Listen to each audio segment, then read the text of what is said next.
Chapter 15. The Advancing Life. What I have said in the last chapter applies as well to the professional person and the wage earner as to the one who is engaged in the mercantile business. No matter whether you are a physician, a teacher, or clergy, if you can give increase of life to others and make them sensible of the fact, they will be attracted to you and you will get rich.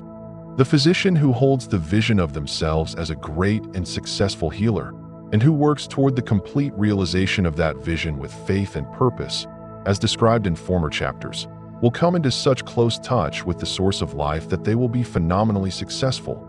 Patients will come in throngs. No one has a greater opportunity to carry into effect the teaching of this book than the practitioner of medicine.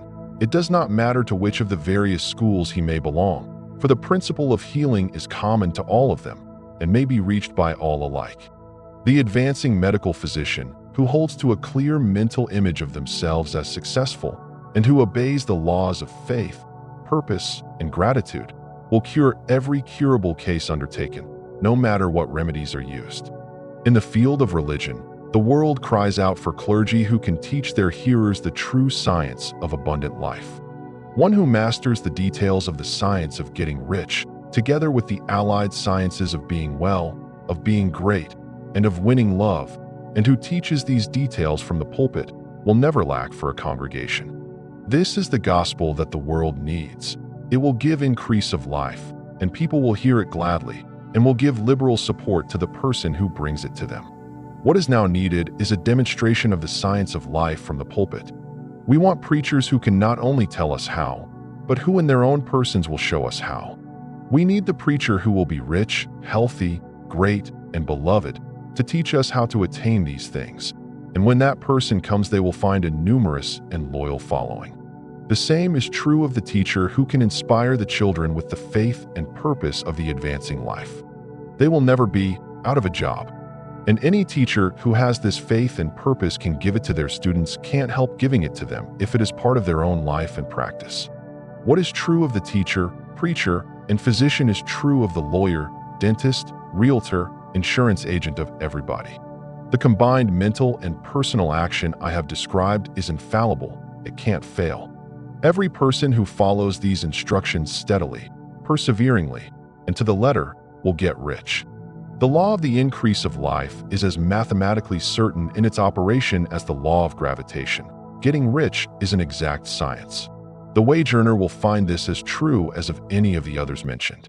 Do not feel that you have no chance to get rich because you are working where there is no visible opportunity for advancement, where wages are small and the cost of living high.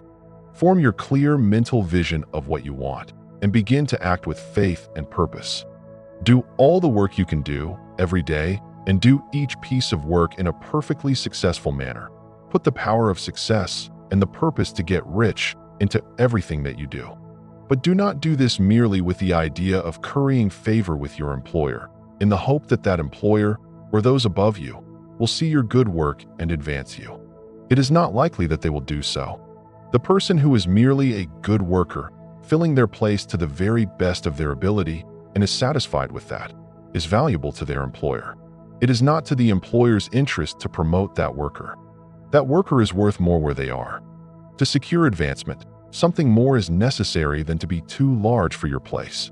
The person who is certain to advance is the one who is too big for their place, and who has a clear concept of what he or she wants to be.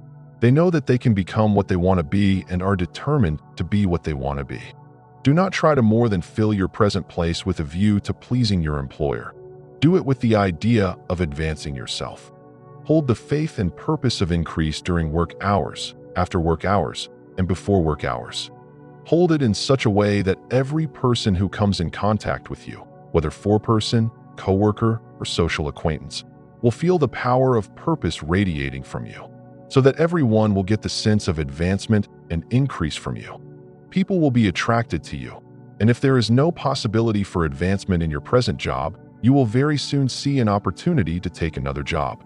There is a power which never fails to present opportunity to the advancing person who is moving in obedience to law. God can't help helping you. If you act in a certain way, God must do so in order to help God. There is nothing in your circumstances or in the industrial situation that can keep you down. If you can't get rich working for the Steel Trust, you can get rich on a 10-acre farm.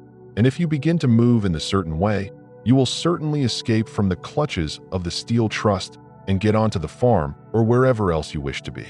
If a few thousands of its employees would enter upon the certain way, the Steel Trust would soon be in a bad plight.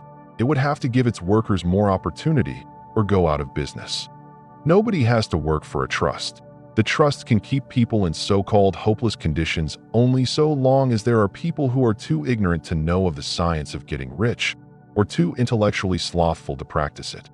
Begin this way of thinking and acting, and your faith and purpose will make you quick to see any opportunity to better your condition. Such opportunities will speedily come, for the Supreme, working in all and working for you, will bring them before you. Do not wait for an opportunity to be all that you want to be. When an opportunity to be more than you are now is presented and you feel impelled toward it, take it. It will be the first step toward a greater opportunity. There is no such thing possible in this universe as a lack of opportunities for the person who is living the advancing life.